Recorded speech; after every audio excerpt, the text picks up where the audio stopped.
Maintenant, je vais pas dire, je n'ai pas la prétention de dire que le football est corrompu, mais en tout cas, à l'heure d'aujourd'hui, je pense que dans le monde entier, avoir toutes les réactions de grands joueurs qui sont sur le plateau, je trouve ça là quand même assez interpellant.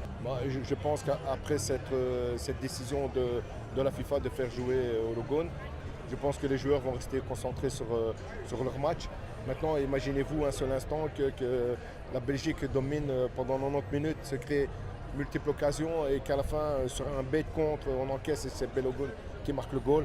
Là, franchement, ça pourrait nous faire énormément de mal. Mais en ce qui concerne les joueurs eux-mêmes, je pense que Rudy Garcia est assez, même les joueurs eux-mêmes sont assez professionnels pour passer au-dessus de ça. Bon voilà, ça reste un joueur comme un autre. Obviously, as a U.S. supporter, I'm quite happy with it, but definitely understand the other side and how it's pretty unprecedented.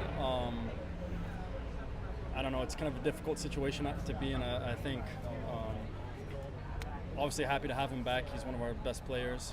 But I understand the Belgian perspective as well, that it's, 24 hours before the match happens and whole game plan goes out the window. You have to change that completely. So I guess let's see.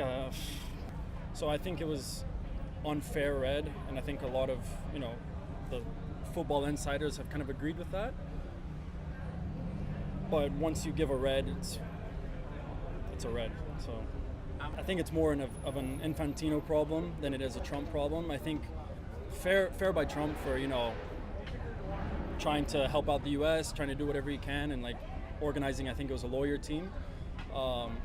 But at the end of the day, I think it comes down to FIFA and Infantino not being who they are, corrupt, however you want to say.